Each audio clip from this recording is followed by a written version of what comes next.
সুখ দুঃখ, হাসি কান্না, আনন্দ বেদনা সবকিছুর নিয়ন্ত্রক মহান আল্লাহ তাআলা। মন সবসময় ভালো রাখা কঠিন।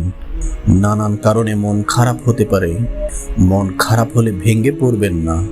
আল্লাহ মানুষকে কষ্টের উপর নির্ভরশীল করেই সৃষ্টি করেছেন। মন খারাপ হলে কি করতে হবে এই সম্পর্কে নবী রাসূলগণ সাহাবীদের জীবনে রয়েছে মানুষের উত্তম শিক্ষা ও দিক নির্দেশনা। আল কোরআনে আছে, অবশ্যই আমি মানুষকে কষ্ট নির্ভর রূপে সৃষ্টি করেছি। নবী ও রাসূলদের জীবনে আমাদের কষ্ট থেকে পরিত্রাণ পেতে সহায়তা করে। হযরত আদম আলাইহিস সালামকে প্রথম একাকী সঙ্গীবিহীন সৃষ্টি করা হয়েছিল। যখন মানুষ নির্জন ও একাকিত্বে ভুগে তখন ভেঙে পড়া যাবে না। হযরত নূহ আলাইহিস সালাম ও তার পরিবারের সবাইকে হেদায়েতের পথে আনতে পারেনি। 950 বছর দাওয়াত দিয়ে মাত্র 80 জনকে হেদায়েতের পথে আনতে পেরেছিলেন। তাই কোনো কারণে পরিবার ও সন্তানকে যথাযথ পথে আনার সব চেষ্টা ব্যর্থ হলেও হতাশ হওয়া যাবে না। হযরত ইব্রাহিম আলাইহিস সালামের বাবা পৌত্তলিক ছিলেন, তাকে আগুনে নিক্ষেপ করা হয়। হযরত ইউসুফ আলাইহিস সালাম এর ভাইয়েরা গভীর কূপে ফেলে দিয়েছিল। এরপর জীবনের এক পর্যায়ে এসে তিনি প্রতিষ্ঠিত হয়েছিলেন। সেই ভাইদের মুখে নিজের ব্যাপারে মিথ্যা দোষারোপ শুনেছিলেন। রক্ত সম্পর্কীয় কেউ কারো সঙ্গে প্রতারণা করলেও নিজের সৎ সাহসে অটল থাকতে হবে।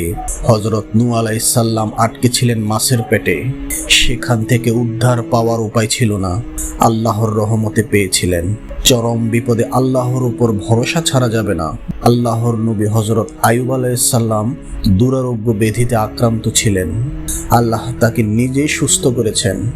মহানবী সাল্লাল্লাহু আলাইহি সাল্লামের নবুয়ত প্রাপ্তির 6ষ্ঠ বছর মক্কায় তিনি দাওয়াতের কাজ চালিয়ে যাচ্ছিলেন। হামজা রাদিয়াল্লাহু তাআলা আনহু ও উমর রাদিয়াল্লাহু তাআলা আনহু সহ মক্কার প্রভাবশালী কয়েকজন নেতা ইসলাম গ্রহণ করেছেন।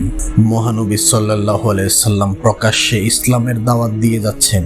বিপরীতে মক্কায় মুশরিকদের ক্রোধ ক্রমেই বেড়ে যাচ্ছে।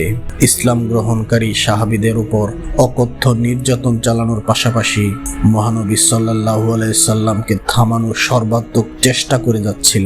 অন্যদিকে গোত্র বনি হাশেম ও বনি মুত্তালিবকেও মহানবী সাল্লাল্লাহু আলাইহি সাল্লামের সাহায্য থেকে বিরত রাখতে পারছিল না মক্কার অবিশ্বাসীরা।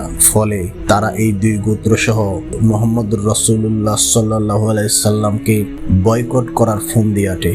ইসলামের ইতিহাসে যা শিআবে আবু তালিবের বয়কট নামে পরিচিত, কিন্তু মহানবী সাল্লাল্লাহু আলাইহি সাল্লাম অবিচল থেকে বিজয় অর্জন করেন।